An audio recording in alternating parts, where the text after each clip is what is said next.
سنو، محبت کی آزمائش میں شاید سب سے بے بس لمحہ وہ ہوتا ہے جب کسی کا تصور آپ کے ذہن میں لگاتار گھومتا رہتا ہے۔ آپ کام میں ہو، آرام میں ہو، عبادت میں ہو یا پھر تنہائی میں ہو، وہ خیال جیسے آپ کا دماغ کا ایک حصہ بن جاتا ہے جو ہٹنے کا نام تک نہیں لیتا۔ لیکن یاد رکھیں، اسلام میں کوئی بھی بات یوں ہی نہیں ہوتی۔ ہر احساس، ہر کیفیت کے پیچھے ایک راز ہوتا ہے۔ کبھی یہ کیفیت اللہ کی طرف سے ایک نشانی ہوتی ہے اور کبھی یہ آپ کے صبر اور دل کی مضبوطی کا ایک مشکل ترین امتحان ہوتا ہے۔ تو سنو، اللہ قرآن میں فرماتا ہے، کیا یہ لوگ زمین میں چلتے پھرتے نہیں ہیں جو ان کے دل سمجھ سکیں اور کان سن سکیں؟ اصل اندھا وہ نہیں جو دیکھ نہیں سکتا، بلکہ اصل اندھا تو وہ ہے جو حق کو پہچاننے سے محروم ہو۔ تو یہ آیت ہمیں بتاتی ہے کہ دل صرف خون پمپ کرنے والا اعضا نہیں ہے، بلکہ یہ انسان کی اصل بصیرت کا مرکز ہے۔ اگر کبھی دل بیدار ہو تو ان نشانیوں کو پہچان لیتا ہے، اور اگر دل اندھا ہو جائے تو سب کچھ دیکھنے کے باوجود بھی حقیقت نظر نہیں آتی۔ تو سوال یہ ہے کہ آخر وہ انسان آپ کے ذہن میں لگاتار کیوں رہتا ہے؟ اکثر اس کی وجہ دل کا گہرا تعلق اور محبت کا رشتہ ہوتا ہے۔ یہ کیفیت کبھی خوشخبری کا اشارہ ہو سکتی ہے اور کبھی اللہ کی طرف سے ایک امتحان۔ تو یاد رکھیں، اس کائنات میں کچھ بھی بے مقصد نہیں ہوتا۔ ہر جذبہ، ہر سوچ کے پیچھے کوئی نہ کوئی حکمت ضرور پوشیدہ ہوتی ہے۔ اگر کوئی شخص بار بار آپ کے ذہن میں آ رہا ہے تو سمجھ لیجئے کہ آپ ایک بڑے امتحان میں داخل ہو چکے ہیں۔ اب ضروری ہے کہ آپ اس آزمائش کی گہرائی کو سمجھیں۔ آخر یہ خیال اتنے طاقتور کیوں ہوتے ہیں کہ ہر اس بات کو پیچھے دھکیل دیتے ہیں؟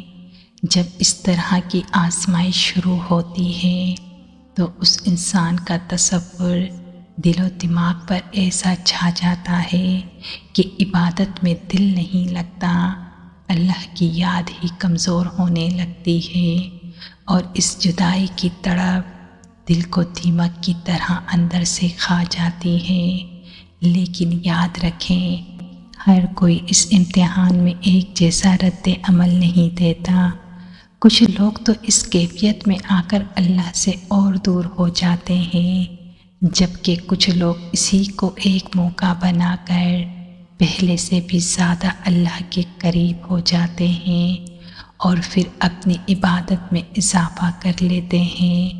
اب آپ ان دونوں راستوں کا فرق پہچان کر خود ہی اندازہ لگا سکتے ہیں کہ آپ کے دل میں لگاتار رہنے والا یہ خیال، یہ شخص آپ کے لیے خیر کا ذریعہ ہے یا پھر شر کا فتنہ۔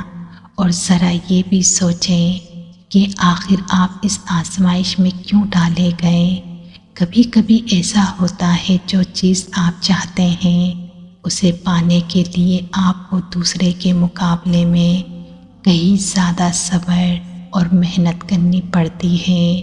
یہ اس لیے نہیں کہ اللہ آپ کو سزا دینا چاہتا ہے، بلکہ اس لیے کہ جب اللہ کسی بڑے انعام سے نوازنے کا ارادہ کرتا ہے تو پہلے آپ کو اس چیز کے لیے تیار کرتا ہے۔ وہ رب پھر آہستہ آہستہ حالات کو بہتر بناتا ہے تاکہ جب وہ شخص آپ کے نصیب میں آئے تو وہ آپ کے لیے رحمت بنے، نہ کہ زحمت۔ تو یاد رکھیں، اللہ کے یہاں کچھ بھی بے مقصد نہیں ہوتا۔ ہر کیفیت، ہر تاخیر، ہر آزمائش کے پیچھے ایک خاص حکمت چھپی ہوتی ہے، اور آپ کے معاملے میں وہ حکمت کیا ہے، یہ تو وقت کے ساتھ ہی کھلے گا۔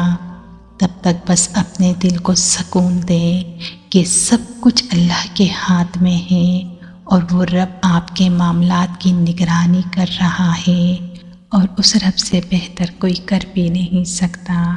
اگر کوئی انسان آپ کے خیال میں بار بار آ رہا ہے تو اس کے پیچھے کی حکمت دیکھیں کہ آپ کو اس شخص کا خیال کس طرف لے جا رہا ہے، خیر کی طرف یا پھر ایسے راستے کی طرف جو آپ کے لیے نقصان دہ ہو۔